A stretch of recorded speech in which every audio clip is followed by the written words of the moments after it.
যাদের ঘরে কন্যা সন্তান আছে তারা ভুলেও তিনটি কাজ করবেন না। যদি করেন তাহলে কন্যা সন্তান পাওয়ার পরে যে রহমত বরকত পাওয়ার কথা ছিল তা থেকে আপনি বঞ্চিত হবেন, এবং কন্যা সন্তান পাওয়ার কারণে নবীজি যে সুসংবাদগুলো আপনাকে দিয়েছেন, জান্নাতি বলে ঘোষণা করেছেন, এটা থেকেও আপনি মাহরুম হবেন। কারণ কন্যা সন্তান আল্লাহ পাকের পক্ষ থেকে একটা শ্রেষ্ঠ নিয়ামত। এই নিয়ামতের সৎ ব্যবহার কিন্তু আপনাকে করতে হবে, এই নিয়ামতের পরিচর্যা কিন্তু আপনাকে করতে হবে, এই নিয়ামতের হকগুলো আপনাকে আদায় করতে হবে। আল্লাহ পাক যখন কোনো ব্যক্তির উপরে খুশি হয় তখন তাকে একটা কন্যা সন্তান দান করে। এটা মুসা আলাইহিস সালামকে আল্লাহ স্বয়ং নিজে বলেছিলেন, মুসা, আমি যখন কোনো বান্দার উপরে সন্তুষ্ট হই, কোনো দম্পতির উপরে সন্তুষ্ট হই, তখন আমি আল্লাহ পাক ওই দম্পতিকে একটা কন্যা সন্তান দান করে দিই।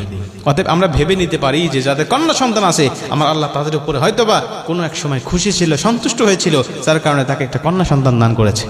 অতএব এই কন্যা সন্তানের সঠিক পরিচর্যা করতে হবে, সঠিক ব্যবহার করতে হবে, এই কন্যা সন্তানের হকগুলো সঠিকভাবে আদায় করতে হবে। তাহলেই নবীজির ভাষা অনুযায়ী আপনি নবীজির সাথে জান্নাতে থাকতে পারবেন। এক নম্বরে, এই কন্যা সন্তানকে আপনি ছোট্টবেলা থেকে আদব শিক্ষা দিতে হবে। এই সন্তানকে কখনো কোনো কন্যা সন্তানকে পরপুরুষের কোলে দিবেন না, পরপুরুষের কোলে দিবেন না। হ্যাঁ, একেবারে নবজাত কন্যার কথা ভিন্ন, কেবল জন্মগ্রহণ করেছে, খুশিতে আনন্দে অনেক আত্মীয়রা আছে, তারা কোলে নিতে চায়, হ্যাঁ তারা নিক, সমস্যা নেই। কিন্তু এই কন্যা সন্তানের বয়স যখন 3 বছর, 4 বছর, 5 বছর হয়ে যাবে, তখন এই কন্যা সন্তান যখন বোঝা শিখে যাবে, বুদ্ধি হয়ে যাবে, তখন আপনি কোনো পরপুরুষের কোলে দিবেন না। কারণ এখন তো মানুষের চরিত্র ভালো নয়, মানুষের চরিত্র, কিছু কিছু মানুষের চরিত্র পশুর থেকেও নিকৃষ্ট হয়ে গেছে। আল্লাহ বলে, উলাইকা কাল আনআম বাল হুম আদল, তারা হলো চতুষ্পদ জন্তু, বরং তার থেকেও নিকৃষ্ট। এটা হলো তাদের চরিত্র। এখন বলতে পারেন, হুজুর সে তো ভালো, কোনো সমস্যা নাই, সে ভালো হোক, কিন্তু সে তো পুরুষ। আপনি ওই মহিলাকে, আপনার মেয়েটাকে তার কোলে দেওয়ার কারণে আপনার মেয়ে লাজুকতা ভুলে যাবে, লজ্জা ভুলে যাবে, সে শরমহীন হয়ে যাবে। এরকমভাবে আস্তে আস্তে চলতে থাকলে লজ্জা শরম সে শিখবে না। অতএব ছোট্টবেলা থেকে তাকে লজ্জা শিক্ষা দিতে হবে, শরম শিক্ষা দিতে হবে। কারণ আল হায়াউ শু'বাতুম মিনাল ঈমান, নবীজি বলে লজ্জা শরম হলো ঈমানের অঙ্গ। অতএব আপনি তাকে লজ্জাশীল করে গড়ে তুলবেন, কোনো পরপুরুষের কোলে তাকে দিবেন না।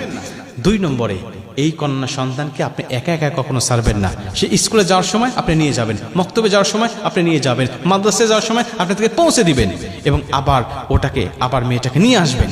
এটা হলো আপনার দায়িত্বের মধ্যে পড়ে। যতদিন সে আপনার ঘরে আছে, স্বামীর ঘরে যাওয়ার আগ পর্যন্ত যতদিন আপনার ঘরে আছে, ততদিন আপনার দায়িত্ব থাকবে তাকে দেখভাল করা, তাকে দেখাশোনা করা। কারণ এটা আল্লাহ পাকের পক্ষ থেকে একটি নিয়ামত হিসাবে আপনাকে দিয়েছে, এবং এই নিয়ামতটা কিন্তু এমনি এমনি আসে নাই। এটাকে বোঝা মনে করবেন না, এটা আল্লাহ পাকের পক্ষ থেকে আপনার সংসারের উপর অগণিত বরকত নিয়ে এসেছে, রহমত নিয়ে এসেছে এই কন্যা সন্তান। অতএব তাকে দেখভাল করতে হবে। 3 নম্বরে, এই কন্যা সন্তানকে ছেলের উপরে বা ছেলের নিচে প্রাধান্য দেওয়া যাবে না।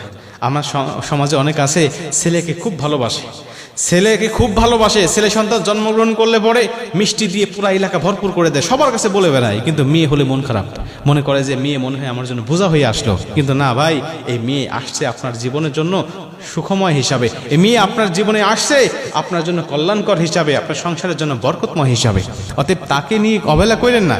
অনেক ভাই আছেন যারা সংসারে যখন কোনো বড় মাছ রান্না হয়, মাছের মাথাটা দেয় সন্তানের পাতে, ছেলের পাতে, আর মেয়েকে দেয় ছোট্ট ছোট্ট চাকাগুলো।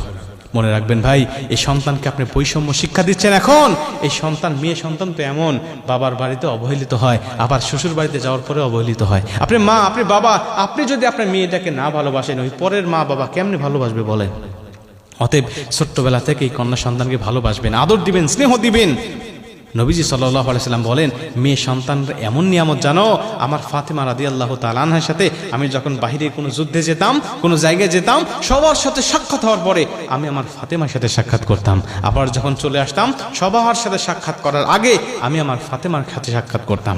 এবং কোথাও থেকে যখন কোনো হাদিয়া নিয়ে আসতাম, কোথাও থেকে যখন কোনো সদাই নিয়ে আসতাম, সবার হাতে দেওয়ার আগে আমি আমার ফাতেমার হাতে দিতাম। অতএব নবীজি শিক্ষা দিয়েছেন কন্যা সন্তানের সাথে কিভাবে ব্যবহার করতে হয়। জাহিলিয়াতের যুগে জীবন্ত কন্যাকে যখন দাফন করা হতো, নবীজি তখন এই কন্যা সন্তানদের মর্যাদা দিয়েছে। অতএব আমি উম্মত হিসাবে অবশ্যই আমার কন্যা সন্তানকে আমি মর্যাদা দিব, কন্যা সন্তানকে আমি ভালোবাসবো। আমার আল্লাহ আমার জীবনটাকে আরো সুখময়, শান্তিময় করে দেবে।